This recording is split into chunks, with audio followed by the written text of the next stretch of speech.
Everyone in my school thought I was a joke. The quiet kid. The broke kid. The guy who would never become anything. They laughed at my clothes. They laughed at my dreams. They even laughed when I said one day I'd become successful. But 5 years later, those same people were standing in line outside my office building asking me for jobs. And the craziest part? One of them was my ex-girlfriend. So yeah, this is the story of how everyone laughed at me until I proved them wrong. Beginning. My name is Ethan. I grew up in a tiny apartment in Chicago with my mom. We weren't poor, but we struggled. Like really struggled. Mom worked double shifts at a hospital. Sometimes she'd come home at 2 a.m. looking completely exhausted. I used to pretend I was asleep because I didn't want her to feel guilty. But honestly, watching your mom cry over bills changes you. Especially when you're only 16.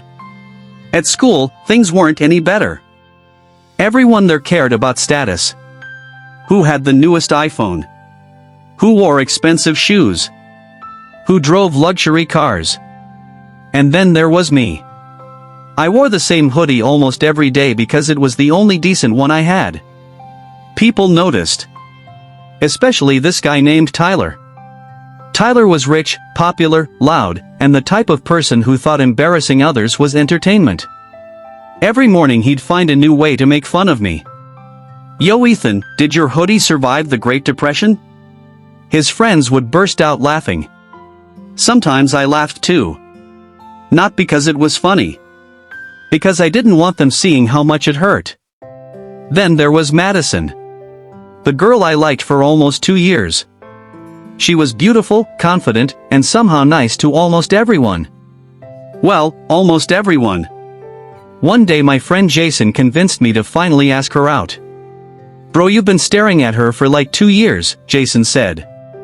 Either ask her out or move on." So after school, I walked up to her near the parking lot. My hands were literally shaking. "Hey Madison. I was wondering if maybe you'd want to grab coffee sometime?" For a second she looked surprised.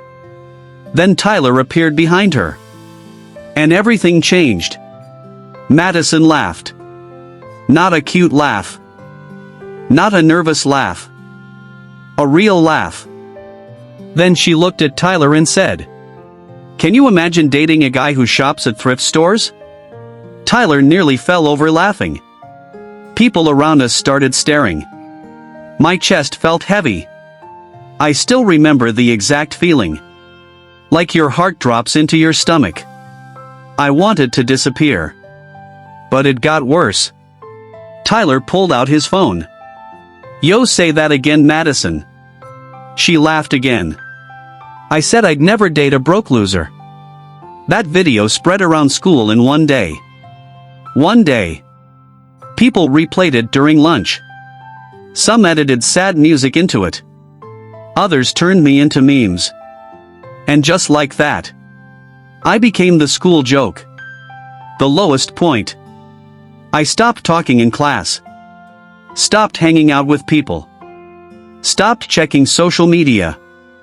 Every notification felt like another humiliation waiting for me. One night I sat in my room staring at my cracked laptop. And honestly, I felt angry. Not just at them. At myself.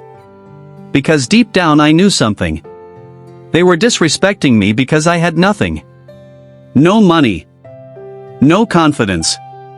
No achievements. And that night something changed inside me. I made a promise. One day, I'd become successful enough that nobody could laugh at me again. Not for revenge. At least that's what I told myself. The next morning I started learning skills online. At first it was graphic design. Then video editing. Then marketing. I watched tutorials for hours. While other kids played games after school. I worked. While everyone partied on weekends. I worked. My mom noticed. One night she walked into my room at 1 a.m. "You should sleep," she said softly. I'm trying to change our life, I replied. She smiled. And I'll never forget what she said next. Then don't stop. That sentence stayed in my head for years. The grind. 4 months nothing happened. I made terrible designs. Terrible edits. Terrible content. Nobody cared. I applied for freelance jobs online and got rejected constantly. One client literally replied, "Your portfolio looks like it was made by a child." That hurt. But this time, I didn't quit. Because being laughed at wasn't new anymore. I was already used to it. Eventually I got my first client. $30. That's it. But I treated those $30 like $1 million.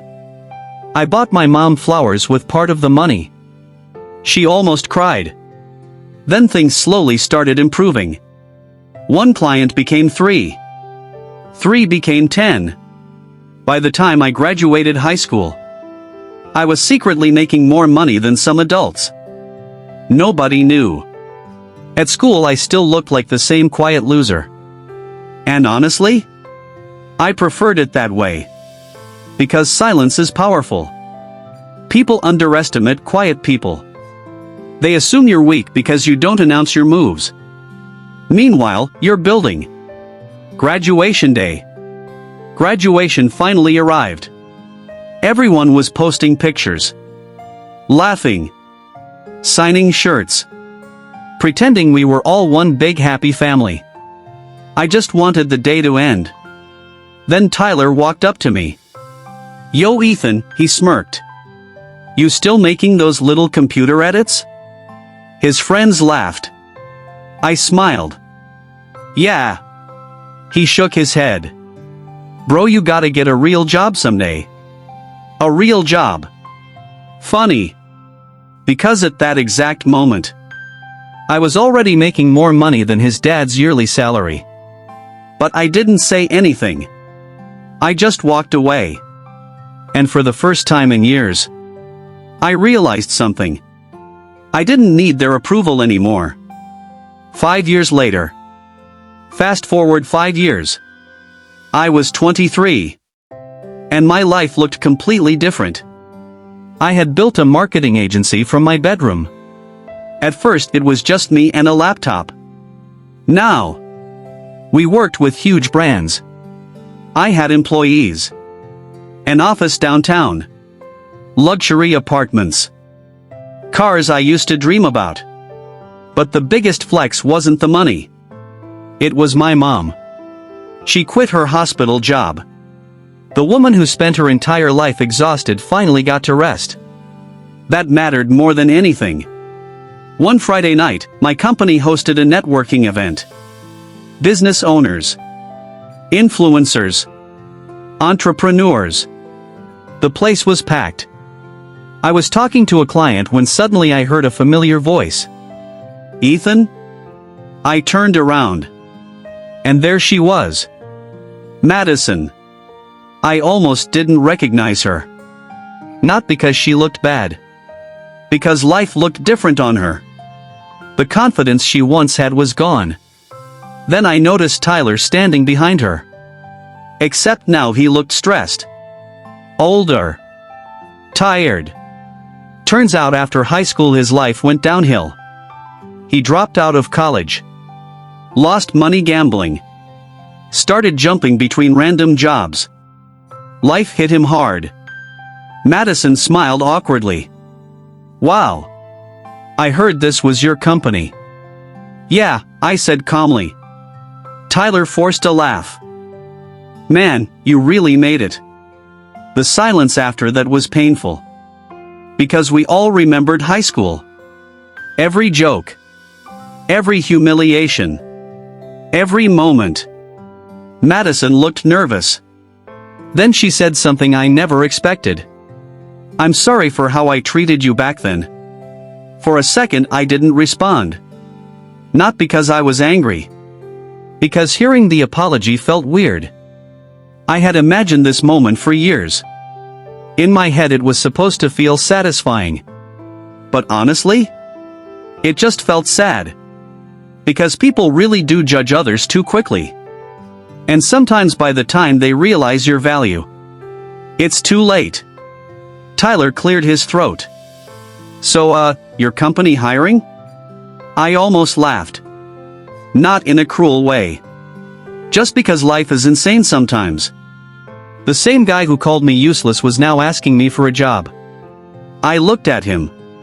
Then I remembered every moment I sat alone at lunch. Every joke. Every sleepless night. And honestly, for a split second, I wanted revenge. I wanted to humiliate him the way he humiliated me. But then I thought about my mom. About how hard life already is. And I realized something important. Winning isn't getting revenge.